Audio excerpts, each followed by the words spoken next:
you just kind of let him do his thing?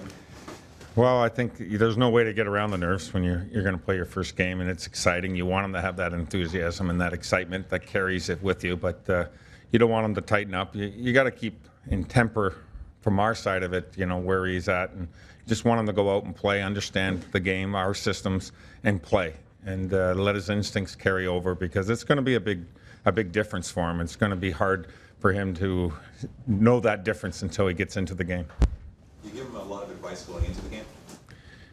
Just tell him to relax and play. Just play his game. He's a natural shooter, so shoot the puck. He gets 5.3 shots per game. I think that almost led college hockey or whatever. So he has a very good shot, but the pace is going to be different, and it's going to be noticeable to him right off the bat. So, it's all got to be tempered for a young player to play in these games, but it's exciting for him to feel the difference and see the difference and see where he's at, and hopefully, he has success in his first game. It's obviously only one game, but it is an opportunity for him to show what he can do for down the road as well. Well, I think that down all these games, one game isn't going to do it. I don't want to put him in a situation and say he didn't have success and everybody goes, oh, that's bad player or something. He's a good young player that these are for him to gauge where he's at, to see what he needs to work on, for us to see where he's at, and hopefully it all works out in the future. But in the summertime, there's going to be a lot of work for young players like this, and it is a big jump for players to go out of college to the pro ranks. Can you tell us who he's lining up with? Well, we played him yesterday with Carrick and Lindstrom, but we're experimenting, so that could change as the game goes on, but we'll probably start that way. With your injury situation, who do you have down the middle besides Posey and Leo? Well, we're going to use McKegg in that situation, and Sammy Carrick. What do some of the Carricks, the Ericssons, these guys trying to show that they can play in the NHL, what do they need to demonstrate to you and management to show that? Well, a guy like Sammy Carrick, every time he plays, his game is improving, and I think his confidence and the fact that he's kept that aggressiveness, he's being a physical. His confidence with the puck, I think, has grown as well. I think that when he got out there in his limited times, that he was very confident with the puck, and he continues to play with that kind of energy that we need from him. I think Lindstrom is the same thing. I see a lot of skill in a young player. Like, he's not a young player, actually. He's 31 years old, but he's got a lot of skill. He's been in a few different places, but he's got to manage the game and manage the situations that he's in. So I think that he can play at a higher line and can play at a higher minutes, and we just want to see where he's at. And just like a lot of these young players, McKegg's the second game or third game. The first couple games he was like not getting a lot of minutes. He was on the fourth line. He didn't want to put him in a situation where it wasn't good, and we were probably in a pretty close game. So hopefully he gets more minutes, and each time he goes on the ice, that he gets a little bit better. I've seen a lot of players that 4, 5, 6, 7 times they get called up, and that's that time that you see, okay, now they're ready to stay.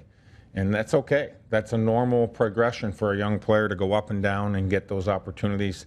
Each time he gets a little more mature and understands the situation a little better, and then when he's finally ready, he's ready to stay up.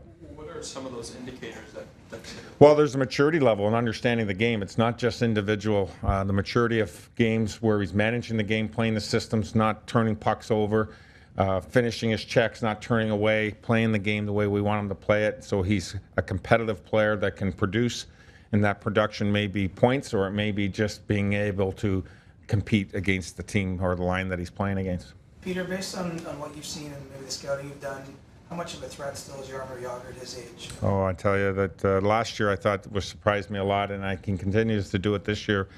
One of the things, he's not fast, but he's such a big body that he protects the puck as good as anybody we've seen in the league. Like, he just holds people off and uses that size to protect it, and he's able to make plays. That line that he's playing right now with Huberdeau and Barkov, they've got chemistry, and they're moving pucks and passing the puck between each other, where you've seen lines that have been together for years. And so he stepped in there, and they've got instant chemistry with that line. But his vision, his puck handling ability, but his puck protection is amazing. Sill was out there skating before the skate, but no Smith. Is his timeline longer, do you think, or is it more serious with With Smith? Yeah. He won't be playing tonight, but I hopefully have him for Saturday. Okay, for a sec, comment a bit on his play this year so far with the Marlies and what you expect of him. With out there. McKay? Yeah. Well, you know, he's close to 20 goals again. I mean, he's producing there. That's a good progression for him coming out of junior. And for us, he needs to compete at a highest level and not have inconsistencies in his level of play.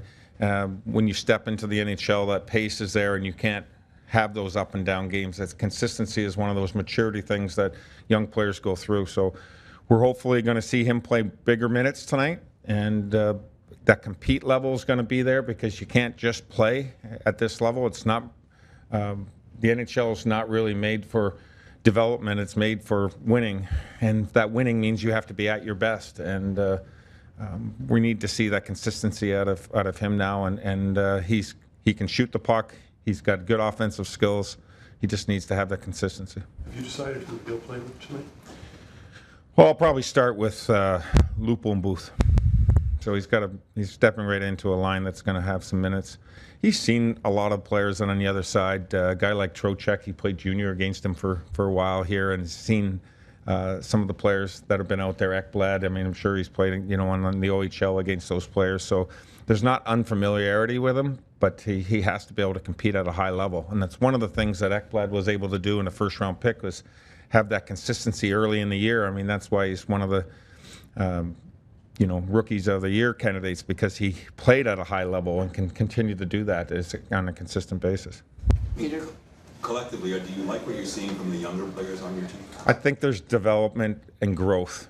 I mean, it's not where it needs to be at the end of the day and where we are right now, but what we'd like to see is that continued growth and that continued mindset that's going to put him in the better or a good place, I guess, going into next year. Peter, do you have a good moment or memory from first game experience for you, either as a player or as a coach, juniors, AHL, NHL coaching? For myself? Yeah, for you personally, first time experience. The first time I got a chance to play was actually an exhibition game. It was with Buffalo, and it was started with Rochester. They sent down, and we got called back up to play an exhibition game against New York Islanders. And my memory of that was that I got to the hotel. I was in New Haven playing them, and then flew by myself to meet the team at the hotel, and the team wasn't there. And Al Arbor was there, and he said, "Are you playing tonight?" So he drove me over to the game, and he was the coach of the Islanders, obviously. So he says, "Are you playing? Okay, come with me." So that was exciting. I had a goal and assist that game, so that was exciting first start. But interesting that the team's not there, but the other team's coach and a Hall of Famer and pretty impressive guy takes me to the rink, puts me in his car, come with me. What did you guys talk about in the car? I didn't say a word. Yes, sir. No, sir.